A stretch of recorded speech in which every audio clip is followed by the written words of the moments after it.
Oh, no.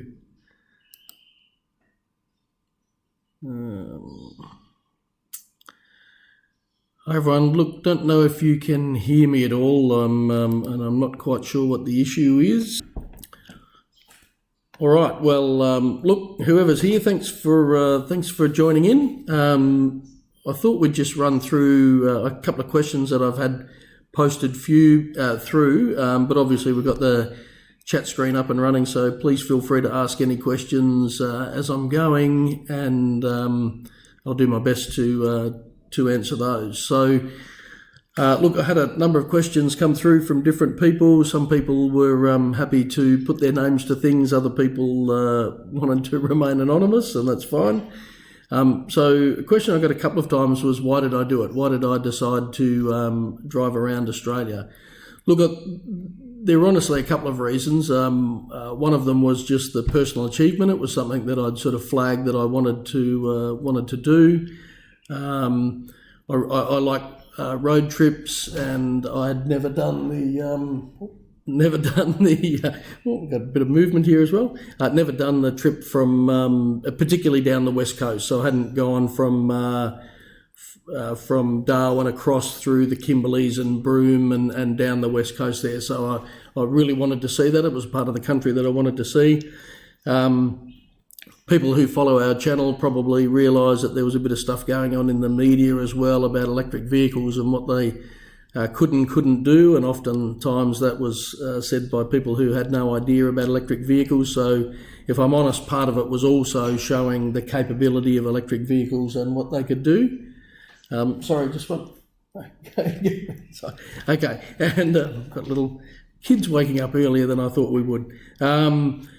Yeah, so like I said, part of it was personal achievement, part of it was just to sort of answer some of the questions that were being posed out there and to give some really practical demonstrations of what EVs were capable of. And the third thing, I suppose, was in a lot of these outback places, you really meet a lot of very, very interesting people. People in these areas are really open to EVs and very curious about them and want to know about them. So part of it was actually getting out into these areas where people don't often get to see EVs and get to talk to people who've got them. And I thought that would be a good opportunity as well. And I really like meeting people as well. One of the other questions I got was, what was the biggest challenge? That's a pretty good question, actually. I think the biggest challenge, and therefore probably the biggest lesson to me out of doing a circumnavigation, because it's nearly 15,000 kilometres, was expect things to go wrong, and when they do, you have to be pretty resilient and be able to deal with those changes. I had some challenges around Port Hedland where I went to plug in, and where the plug was, they'd stacked a whole heap of like kegs from a pub and things like that in front of it, which made it really tricky. There was broken glass everywhere, so I had to bring out my big extension cord. I had times where I'd arranged to charge places and gates were locked, and so yeah, they were some of the challenges. None of them sort of insurmountable, and I suppose the thing that it showed me was just be adaptable, expect things to go wrong. It probably highlighted to me the importance of really good planning and having backup. So I had sort of 2 chargers. I had a bit of redundancy in my systems built in. So, you're able to deal with those challenges. I suppose I took a lot of lessons from Vibi, from the Plug Me In project. Obviously, we had quite a bit of time with him, which was lovely, but also watching his videos and seeing him on the road, just the amount of things that go wrong for him. And when you talk to him, it doesn't faze him, he just gets on with it. So, I think that was one of the sort of personal learnings, aside from all the planning and everything you do to be ready. Expect things to go wrong and be okay when they do. How do you find charging spots? This is a pretty common one, a question I got. Even when I was on the road, people were asking me, how are you finding these places to charge? The main way I find them is on an app called PlugShare. Most people in Australia, that seems to be the de facto standard for charging places, identifying charging places. So yeah, if you've got the PlugShare app, I can't remember if I put a link to it here anywhere. But look, no, I haven't. But yeah, if you just go to, I think it's just PlugShare in the App Store, you'll find the app, and you'll you can find charging places all around Australia. That's an international one, but I think there's also competitors internationally, whereas in Australia, this seems to be the de facto standard. There's plenty of charging places all around Australia, so actually circumnavigating Australia, finding charging places is the easy, is one of the very easy parts of it. There's plenty of places to charge. What equipment do you carry? That was another question I got a couple of times, or variations on it. I think I mentioned before, obviously my portable charger, and I take a couple of those. Spare tyre, jacking plate. Again, I think this gets back to the be prepared and know your vehicle. You should have really practiced how to jack your vehicle, how to change a tyre, how to make sure that you jack it the right way so that you're not damaging your battery compartments and all those sorts of things. I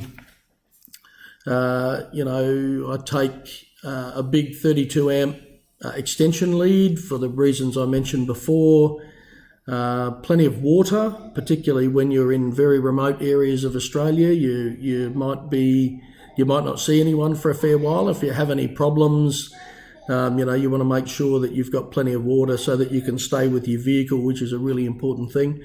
I took a personal emergency locator beacon, so it's like a small personal EPIRB, if you like. So look, I didn't expect that I'd ever have to use that, but just in case, I knew I had the added security, I suppose, of being able to alert emergency services that I had a problem. I think that they were sort of the main sorts of things that I took in terms of being sort of prepared and being able to deal with things as they eventuated. So, favourite place or experience? So this is actually the hardest question to answer. So I popped, and I'll see if this is going to work, I popped a couple of examples of things. So one of my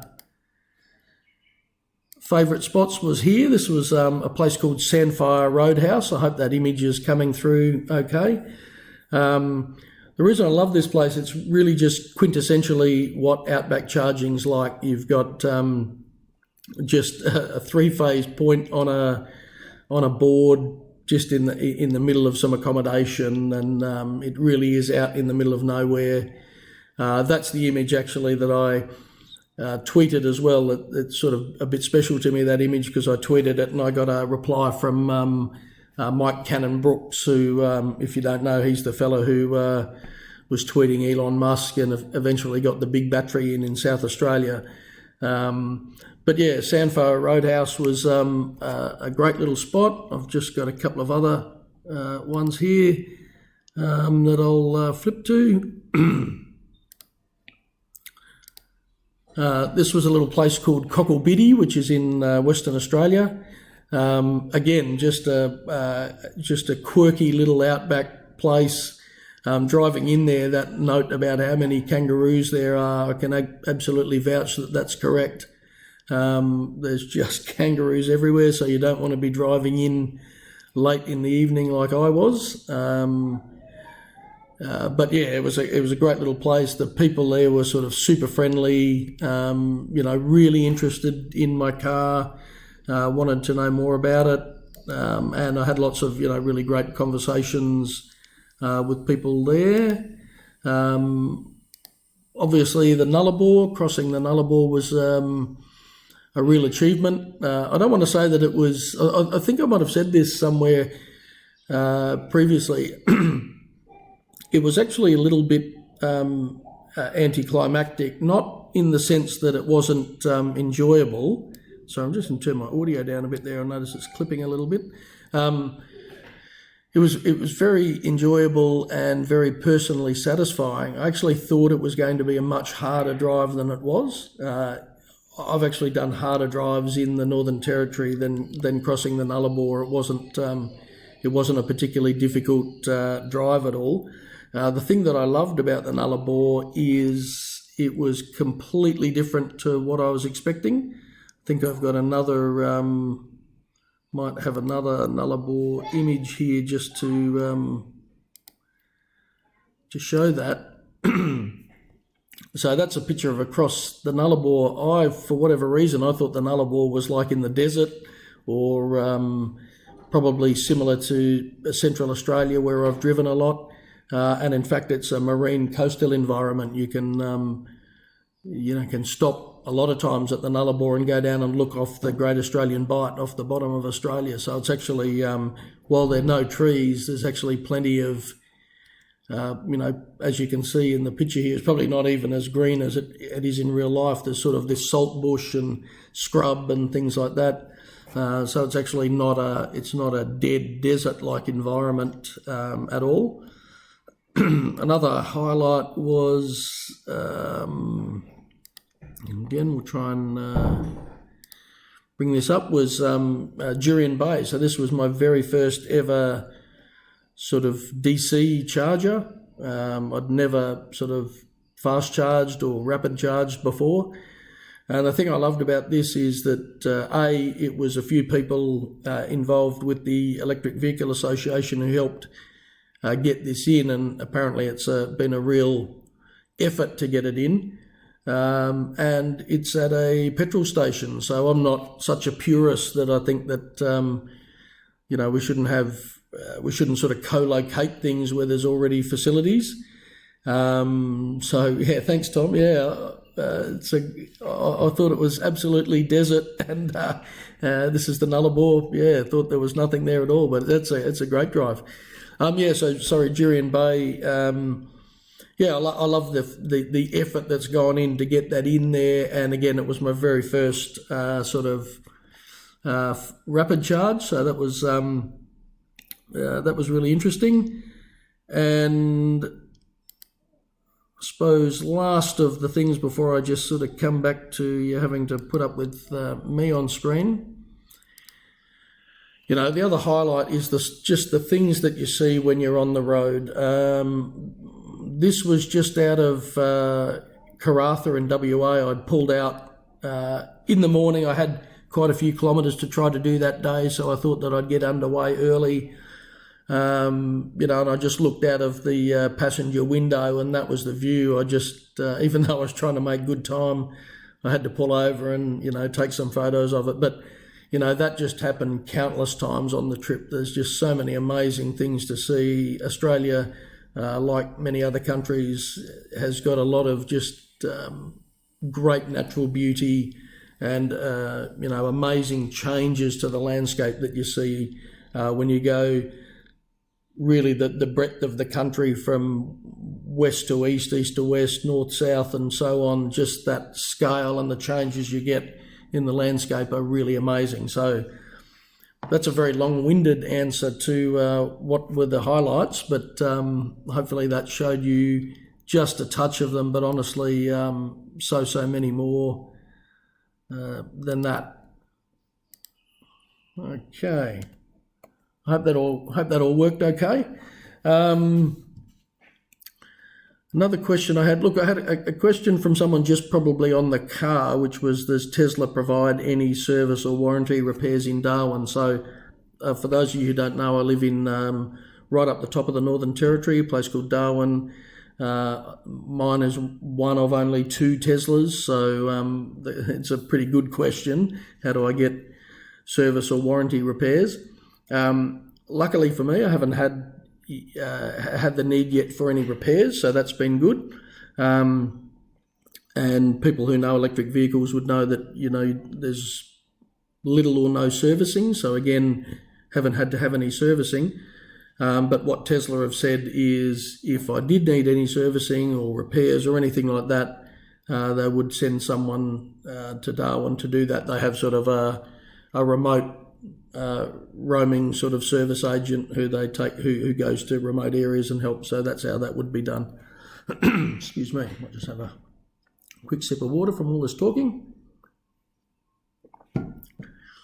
Another question I had was, would I do it again?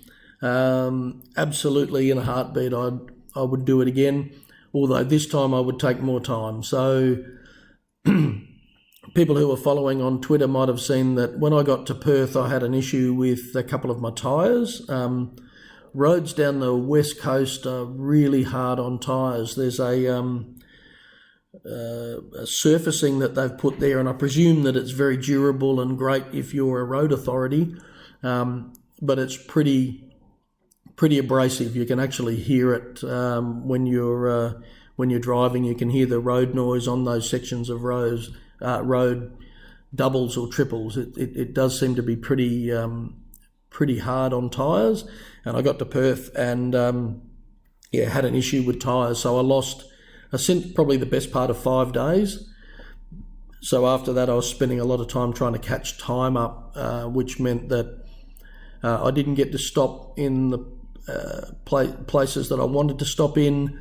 I suppose one of the later questions, is there any sort of regrets or things that I wouldn't do again? I suppose my only regret was that because I lost that time, I couldn't make my sailing date for the Spirit of Tasmania, so I couldn't get over to Tasmania, which is something that I really, really wanted to do. I suppose what that means is it gives us something to do next time. So that section down WA when we were chasing time, it meant that I couldn't stop in all the places I wanted to stop in.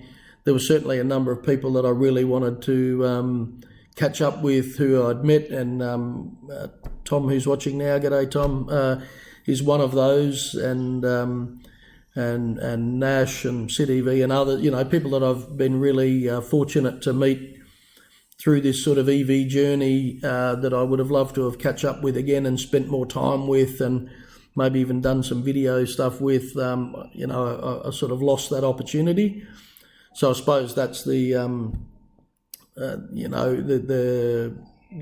flip side to absolutely I'd do it again, and I'd take a lot more time next time. I'd really love to spend more time catching up with people and seeing more things. Longreach is an example in Queensland. Coming through Longreach, we didn't even stop and charge or anything. We were just really pushing through, and I've been to Longreach before, and it's a lovely little place. I really would have loved to have even stopped there for a few hours to have a wander around, but by that time, time was of the essence.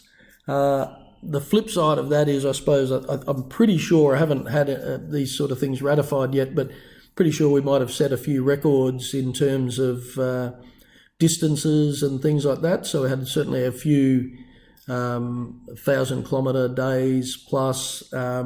We got from Brisbane back to Darwin in 3.5 days, which I think that's pretty good going in a combustion engine vehicle. So to do that in an electric vehicle was pretty good. I did from Port Augusta to Melbourne in a day. I did that on purpose because a lot of people were saying you can't do Adelaide to Melbourne in a day. So I thought that why not go even one step further and do Port Augusta. The thing one of the things that the trip has really highlighted to me is the importance of the rapid charging, the expansion of the rapid charging network. So from the time I went from Port Augusta down to Clare, which is in South Australia, the whole east coast all the way up to Rockhampton even, I had either superchargers or DC fast chargers.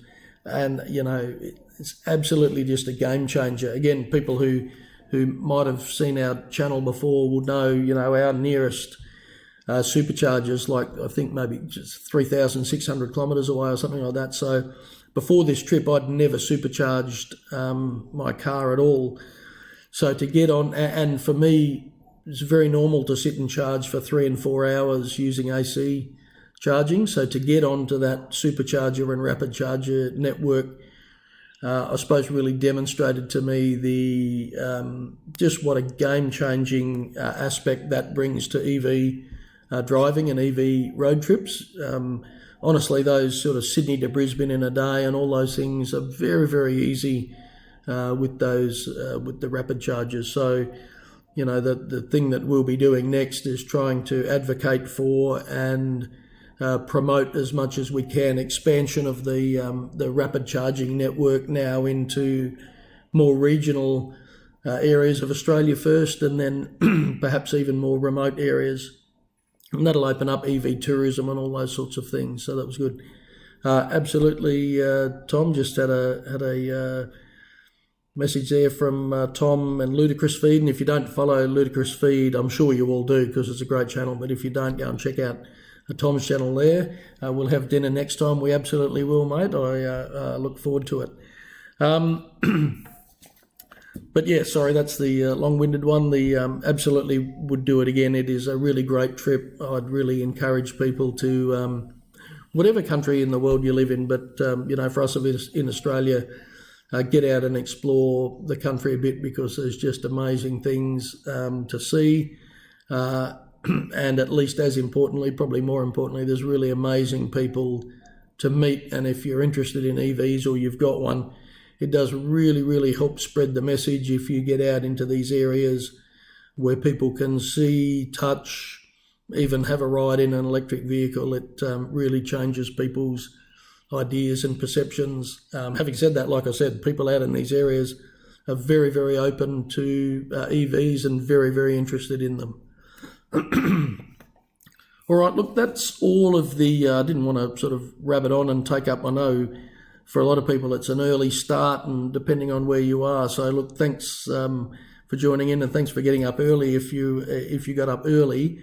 I'm just having a look in my chat thing there. If there's any other questions anyone wanted to ask me, pop those through. Otherwise we might wind up. I know people have got other things to go and do, and hopefully there's a way. Look, this is my very first live stream, so hopefully there's a way for me to go back and grab this video and edit it up a little bit and post it there for others to watch. But yeah, if there's any other questions, happy if anyone wants to pop those through quickly now in the chat window. Otherwise, I'll let you go and start enjoying your the rest of your Sunday or your Saturday or whatever day it is, wherever you are in the world.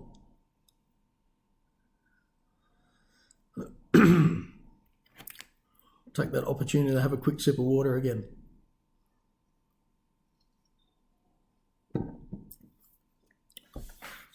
Okay, well, oh, here we go.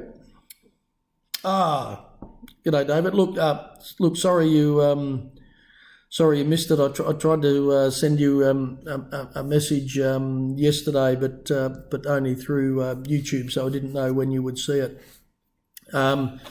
Look, mate, what I'll do for this is I just mentioned then I hope that I can edit this up in some way or post it again for people to have a look at it. But I really just ran through, you know, a bunch of questions that people ask. So if there's anything you want to ask me, feel free to pop it through now. Even if I've answered already, I'm happy to go through that again for you.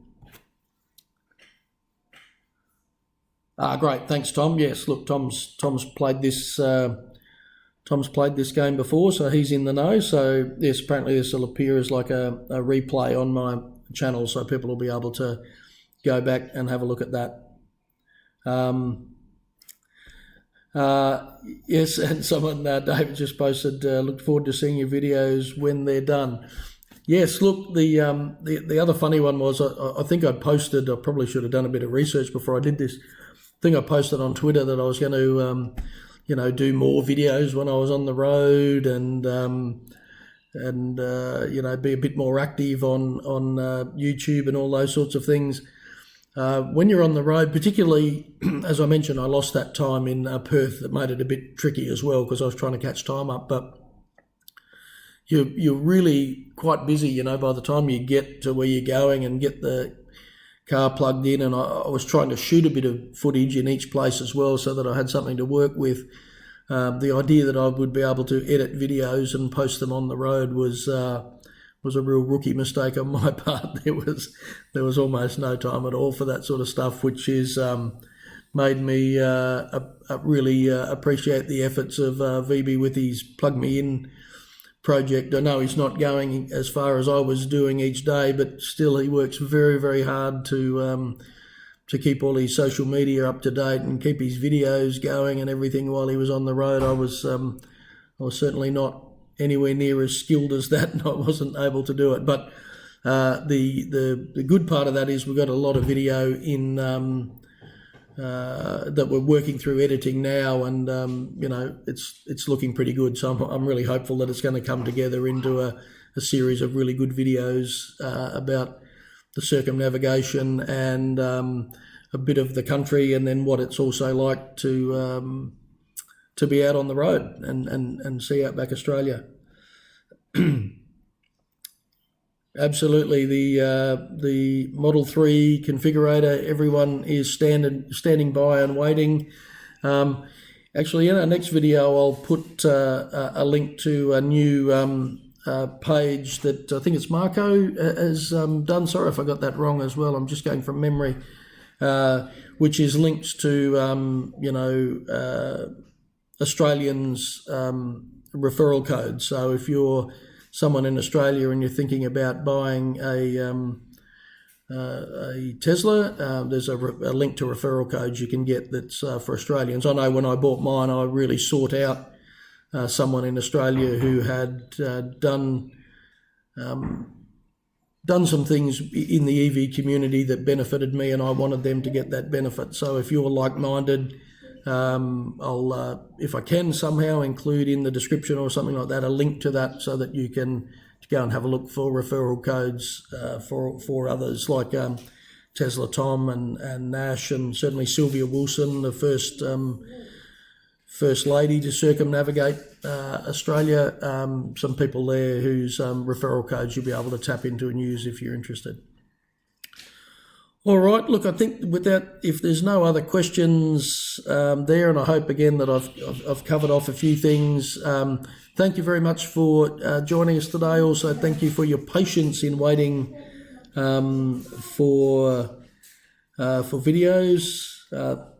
Thanks, David. I got your email there. I will get in touch with you directly there. Thank you, mate.